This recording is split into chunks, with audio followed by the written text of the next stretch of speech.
hindi po ito sinasabi ng iba, no? So kapag wala po itong display, ibig sabihin po may problema yan, yung kanyang BMS. Okay, so bali ito yung ating BMS na live po. So kung walang display, akala mo sira na yung BMS na, magpapalit ka ng bago, pero hindi po. Okay, so dahil ito yung ating BMS, pwede pa yan. Okay, so bali papakita ko muna na ito po hindi gumagana ng maayos. Okay, dahil wala siyang output.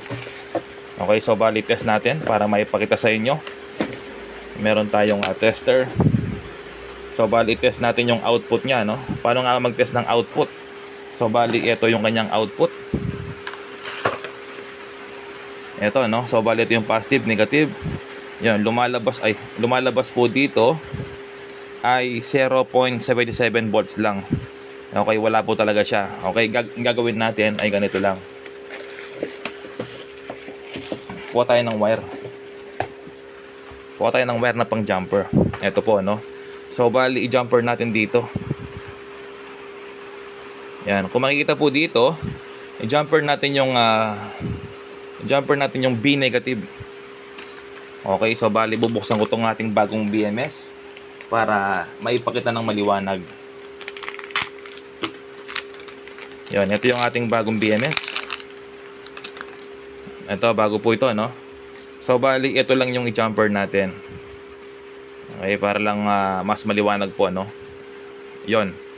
So bali ito yung i-jumper natin para mabuhay ulit yung ating BMS.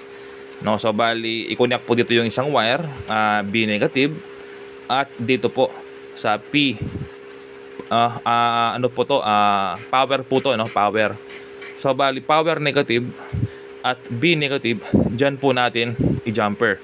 Ito nga po yung hawak natin na wire. Tapos lalabas na po doon yung kanyang display. Okay, so para maniwala po kayo, i-direct test po natin, no? Ayan, ito po yung tester natin para maipakita na maayos, no? So bali i-direct ko muna siya sa ating power na negative at positive. Ayan po, nakakonect po dito sa ating power negative at sa ating power na positive. So yun po, talagang 0.77 lang. Okay, so bali hindi po sinasabi ng iba to na hindi po nila sinashare yung kanilang kaalaman, no? So tayo po lahat kasi sinasabi po natin lahat ng ating nalalaman. Okay, ayan, so bali connect po dito yung ating jumper. Ayan, no? Sa mga nagbabas po sa atin na nagsa-solar, ayan, panoorin mo to, no? Ayan, B negative. Tapos yung B, yung yung P negative. Ayan, kapag na-short na po yan, ayan, check na natin kung lumabas na, no, yung ating output. So yun po, meron na. Ayan, meron ng display. Kanina wala po yan. So ibig sabihin po, gumising na yung ating tulog na BMS.